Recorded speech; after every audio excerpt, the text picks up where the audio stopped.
Alright, what is good, YouTube? It's your boy Lou here with Verse Fantasy. We got a new series coming in here, about 5-minute episodes. Episode 1, going over every player to the startup of your draft, everything you need to know about Justin Jefferson. Episode 1 on Jefferson, we're going to do a single player every single day. We'll probably chunk it up into a short and post it to other socials.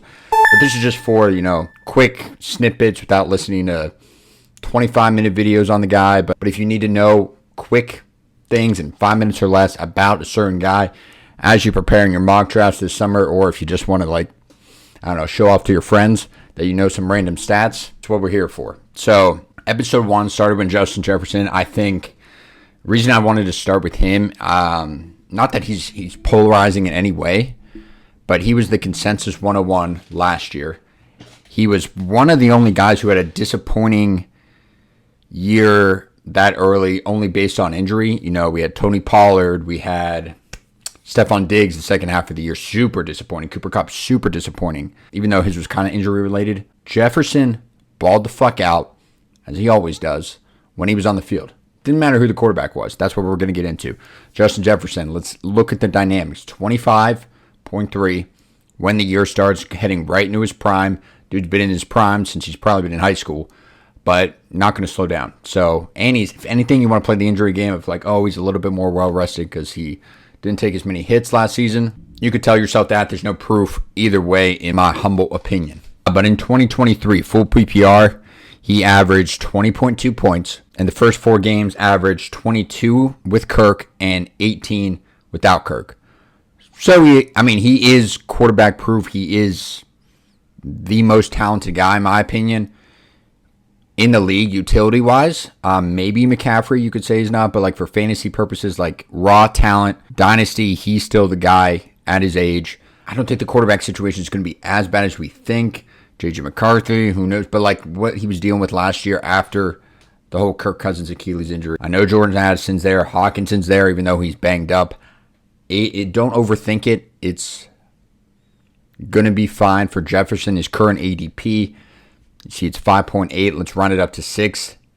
Think that's a little high. I think that's the latest he should be going. The reasons are valid. He's probably in the worst situation out of all these guys ahead of him. Now let's talk about the defense for the Vikings. Middle of the pack defense. This is things where little things, if you're trying to break the tie, they're expected around 19th in total EPA, which is expected points added, but it kind of translates usually into yardage. The bottom third-ish of the league, which is good to see. You don't really want a high-end draft pick to get in a situation where they have one of those stout defenses where they don't need to be throwing the ball to keep up. We saw that sometimes with Brandon Ayuk. I know they have a lot of weapons, but sometimes they didn't really need to throw the ball for him to get involved. Now, this really applies more to some other lower-tier guys because Jefferson's going to get his targets consistently throughout 4 quarters, but it does help to make you feel a little bit better to have a lower-tier defense.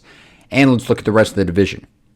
Packers, Lions, and Bears, no defense really scares you. The highest of those 3 are probably the Bears. The Lions have a good rush defense. Their passing defense was atrocious last year, so that's good for Jefferson. And just overall, the NFC North, good-ass division.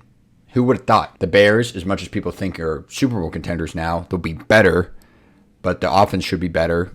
Green Bay's offense is really good. The Lions' offense is elite. You're going to have to score points in this division, i.e. Justin Jefferson is going to help you do that. Now let's take a look at the Vegas lines. This is the new thing that I'm started with these episodes, is looking at what Vegas thinks, because Vegas, shocker, knows better than anybody.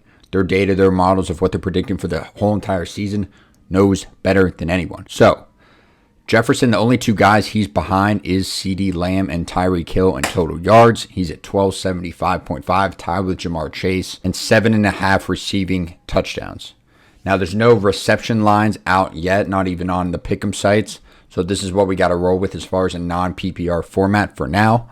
But that puts him at 172.5 projected points, which is 75 yards per game, which I think personally, as a betting man, he will soar over.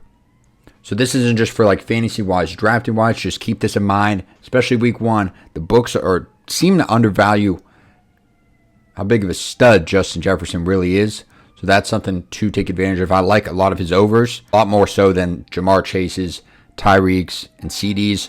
I think they're justifiably kind of high.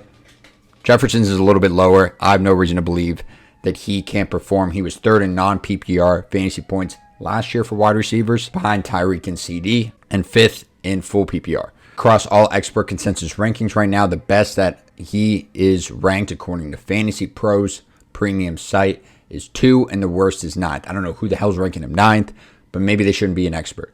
2, you could definitely make the case for. Again, I told you his ADP sits around 5.8.